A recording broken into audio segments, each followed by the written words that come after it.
Welcome to mega 9 TV. అదును చూసి కొట్టే దెబ్బనే రాజకీయం అంటూ ఉంటారు. సరిగ్గా అలాంటిదే ఇక్కడ ఓ సీనియర్ నేతకు కలిసి వచ్చిందట.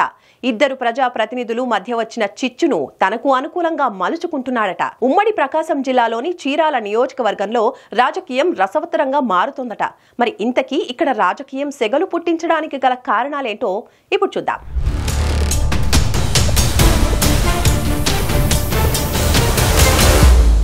ఉమ్మడి ప్రకాశం జిల్లాలోని చీరాల నియోజకవర్గానిది ఓ ప్రత్యేక శైలి. ఈ నియోజకవర్గంలో పార్టీతో సంబంధం లేకుండా రాజకీయం ఇక్కడ ఎప్పుడూ హీటు పుట్టిస్తూనే ఉంటుంది. ఇక్కడి నాయకులు కూడా తమ తమ రాజకీయ అస్త్రాలను నిత్యం పదును పెడుతూనే ఉంటూ ఉంటారు. దీంతో చీరాల నియోజకవర్గంలో రాజకీయం అంటేనే సెగలు పుట్టించే రాజకీయం అంటూ ఉంటారు. అయితే ఇక్కడ సీనియర్ రాజకీయ నాయకులకు ప్రత్యేక రాజకీయం ఉంటుంది. ఏ చిన్నపాటి అవకాశం వచ్చినా ఇక్కడి రాజకీయ నాయకులు వదులుకోరు. అదును చూసి దెబ్బ కొట్టి రాజకీయంగా ఎదగాలని అనుకోవడం చీరాల నియోజకవర్గంలోని నాయకులకు వెన్నెతో పెట్టిన విద్య అని అంటూ ఉంటారు. అందుకే ఇక్కడి నాయకులు ఎప్పుడూ ఎవరో ఒకరిపై ఫైర్ అవుతూనే ఉంటూ ఉంటారు. ఆరోపణలు ప్రత్యారోపణలు ఇక్కడి నాయకులు మరో నాయకుడిపై నిత్యం చేస్తూనే ఉంటుంటారు.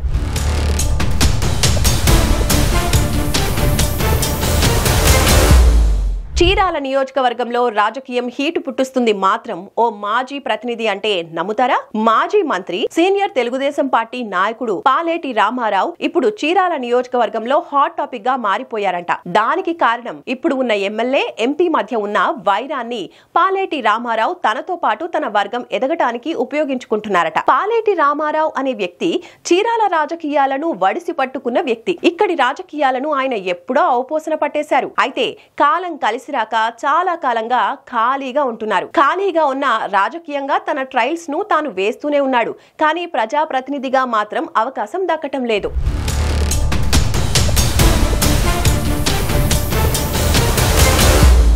చీరాల నియోజకవర్గం ఎమ్మెల్యే మద్దులూరి మాలకొండయ్య, బాపట్ల ఎంపీ తెన్నేటి కృష్ణ ప్రసాద్ల మధ్య పచ్చగడ్డి వేస్తే మండుతుందట. దీనికి ప్రధాన కారణం చీరాల నియోజకవర్గంలో ఉన్న సహజ సంపద అయిన ఇసుకే ఇందుకు ప్రధాన కారణమని తెలుస్తోంది. ఏ రాజకీయ పార్టీ అభ్యర్థి ఇక్కడ అధికారంలో ఉన్న చీరాల పరిసర ప్రాంతాల్లో ఉన్న ఇసుకే వీరికి ప్రధాన ఆర్థిక వనరుగా ఉంటుంది. దీని నుంచే కోట్లాది రూపాయలు సంపాదించుకుంటూ ఉంటారు. అయితే సరిగ్గా ఈ ఇసుక ద్వారా సంపాదించే విషయంలోనే చీరాల ఎమ్మెల్యే కొండయ్యకు బాపట్ల ఎంపీ కృష్ణ ప్రసాద్ మధ్య చెడిందని తెలుస్తోంది. దీంతో రాజకీయంగా ఇద్దరు ఒకే పార్టీలో ఉన్నా కానీ వేరువేరు వర్గాలుగా విడిపోయారట.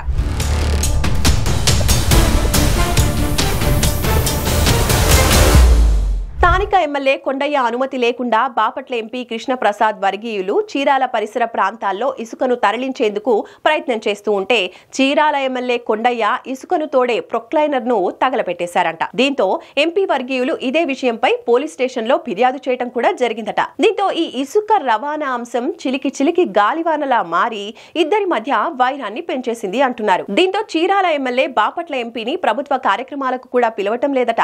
అంతేకాకుండా ఎన్నికల సమయంలో కూడా ప్రస్తుతం బాపట్ల ఎంపీ ప్రచారానికి ఎమ్మెల్యే పిలిచిన సందర్భాల్లో కూడా అంతగా పాల్గొనలేదనే టాక్ కూడా ఉంది. ఎన్నికలకు ముందు నుంచే ఎంపీకి ఎమ్మెల్యేకు కొద్దిగా గ్యాప్ ఏర్పడిందని కూడా చెబుతుంటారు.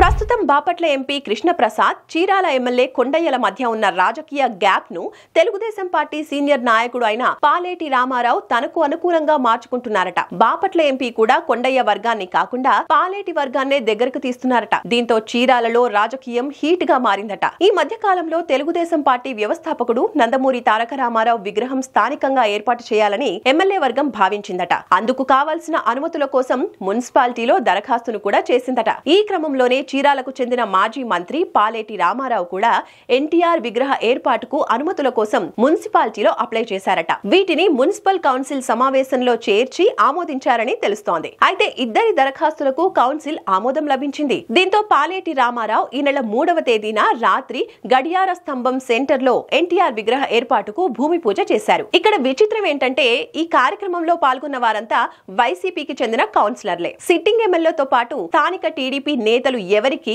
భూమి పూజ గురించి తెలియని పరిస్థితి. దీంతో ప్రస్తుతం ఎమ్మెల్యే వర్గం మాజీ మంత్రి పాలేటిపై పెద్ద ఎత్తున విమర్శలు చేశారు. వైసీపీ కౌన్సిలర్లతో కలిసి పాలేటి భూమి పూజ చేయటాన్ని ఎమ్మెల్యే వర్గం తీవ్రంగా ఖండించింది. స్థానిక ఎమ్మెల్యేకు తెలియకుండా పార్టీ కార్యక్రమాలు ఎలా చేస్తారంటూ ప్రశ్నించింది. ఇంతటితో ఆగకుండా పాలేటి భూమి పూజ చేసిన ప్రాంతాన్ని పసుపు నీళ్లతో శుభ్రం కూడా చేసింది. అయితే ఈ తదంగమంతా ఎంపీ కృష్ణప్రసాద్ బ్యాక్గ్రౌండ్ లో ఉండి చేస్తున్నట్టు ఎమ్మెల్యే వర్గం నేతలు బహిరంగంగా ఆరోపణలు చేస్తున్నారు.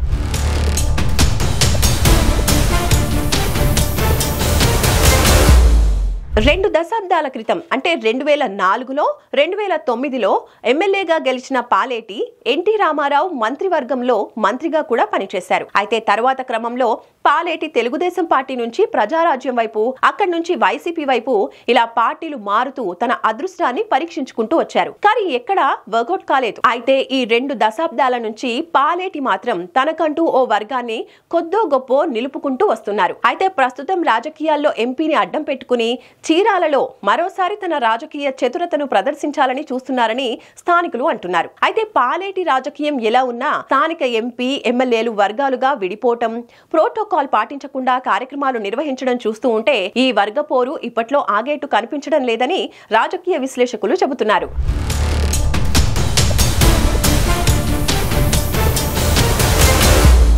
చీరాల నియోజకవర్గంలో తెలుగుదేశం పార్టీ ప్రస్తుతానికి గెలిచినా ఇక్కడ ఉన్న రాజకీయ పార్టీల నుంచి ప్రాతినిధ్యం వహిస్తున్న రాజకీయ నేతలు ఎవరు అసామాన్యులు కాదనే విషయం అధికార పార్టీ తెలుసుకోవాలంటున్నారు. ఇదే వర్గ పోరు కంటిన్యూ అయితే గనక వర్గాలకు లాభం కలిగిన అధికార పార్టీకే నష్టమని చాలా మంది అంటున్నారు. ఆమంచి కృష్ణమోహన్, కరణం బలరాం లాంటి హేమా హేమీలు ప్రాతినిధ్యం వహించిన నియోజకవర్గం ఇది. అంతేకాకుండా ఈ ఇద్దరూ కూడా వచ్చే ఎన్నికల కోసం వేచి చూస్తున్నారు. ఏ చిన్న అవకాశం దొరికినా ఇక్కడి రాజకీయాన్ని తారుమారు చేయటంలో ఆమంచి కరణానికి అందవేసిన చెయ్యి అన్న విషయం అధికార పార్టీ వర్గీయులు మర్చిపోతున్నారు. ఇప్పటికైనా అధిష్టానం కలగజేసుకుని వర్గ పోరును నియంత్రిస్తుందో లేదో వేచి చూడాలి. మొత్తానికి 2 పిల్లులు కొట్టుకుంటూ ఉంటే కోతి లాభం పడిన సామెత మాదిరిగా ఎంపీ ఎమ్మెల్యే వర్గ పోరులో మరో నాయకుడు పేరు బలంగా వినపడటం కొంత ఆశ్చర్యకరమే.